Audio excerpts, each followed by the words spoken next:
मेर ननद की गरीब भाभी। रीना एक मध्यम परिवार की लड़की थी, लेकिन उसकी भाभी शिवानी एक बड़े घर की बेटी। शिवानी की शादी अभिषेक से लव मैरिज थी। अरे भाभी, ये कितना अच्छा सूट पहना है आपने। काश ऐसा मैं भी पहन पाती। अरे क्यों नहीं रीना, वैसे भी तुम्हारा और मेरा नाप तो एक ही है, जब मन करे पहन लेना। भाभी, आपको आपके पापा ने कितने अच्छे कपड़े गहने दिए हैं। मैं उनकी इकलौती बेटी जो हूँ। बेटी तो मैं भी इकलौती हूँ, लेकिन क्या करे, पापा है नहीं, पता नहीं कैसे होगी मेरी शादी।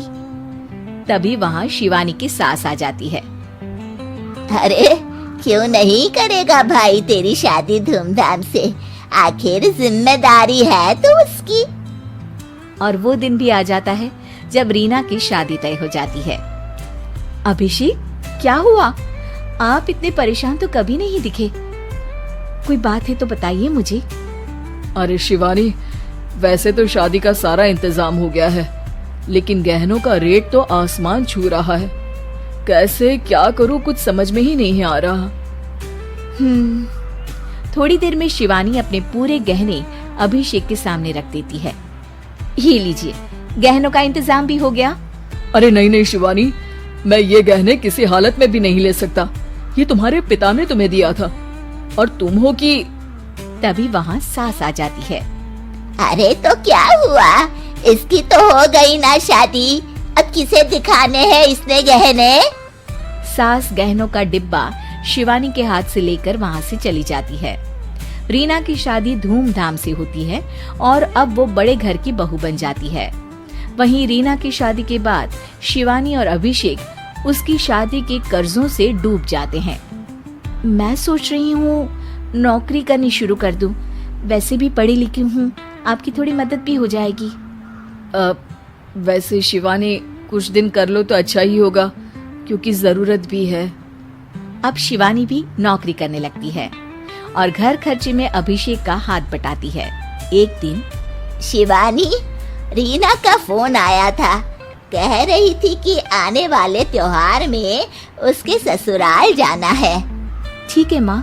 अरे ठीक तो है, लेकिन एक काम कर लेना, उसके सास ससुर से लेकर पूरे खानदान के कपड़े मिठाइयाँ सब ले आना, और हो सके तो रीना के लिए छोटे से कान में पहनने के बूंदे भी।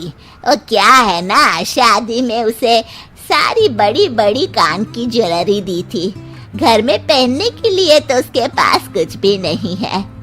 शिवानी सोच में पड़ जाती है कि वो क्या करे, क्योंकि कर्जों और घर के खर्चों के बाद तो पैसे बचते ही नहीं थे। शिवानी फिर अपने पिता को फोन करती है और उनसे पैसे मांगती है।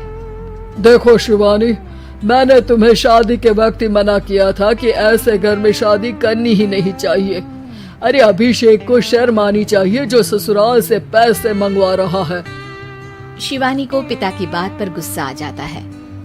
आप मेरे पिताजी हैं और मैं परेशान थी, इसलिए आपसे मदद की उम्मीद की पापा।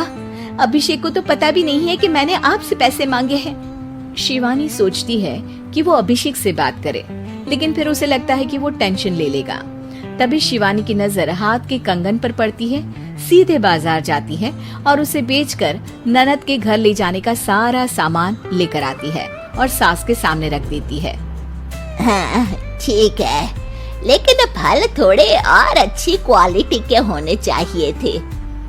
शिवानी कुछ नहीं कहती, वहाँ से चली जाती है। एक दिन शिवानी, रीना का फोन आया था, बहुत रो रही थी। क्यों माँ, क्या हुआ? सब ठीक तो है ना उसके ससुराल में? अरे तूने तो उसकी नाक ही कटवा दी। अब मैंने क्या कर दिया माँ? कह रही थी कि बड़े घर की बहू है भाभी, जो कपड़े दिए वो ब्रांडेड भी नहीं थे। तू तो जानती है ना उन लोगों का पहनावा कितना अच्छा है। तू तो मेरी बेटी का भला कभी सोचती नहीं।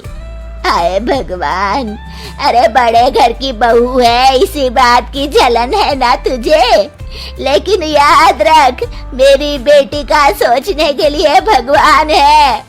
तुम लोग कभी उसका बुरा नहीं कर पाओगे। अब शिवानी के मन में सवाल था कि क्या ईश्वर सिर्फ रीना के साथ है, उसके साथ नहीं। लेकिन उसे सुकून था कि वो अभिषेक के साथ उसकी जिम्मेदारियों को निभाने में बराबरी की हकदार है। शिवानी वहां से चली जाती है। वो सास से कुछ नहीं कहती, क्योंकि अमीर घर की बहू बनकर रीना को भले ही सुकून ना हो, लेकिन गरीब घर की बहू बनकर शिवानी खुश है। क्योंकि खुशी पैसों से नहीं, परिस्थितियों पर निर्भर करती है।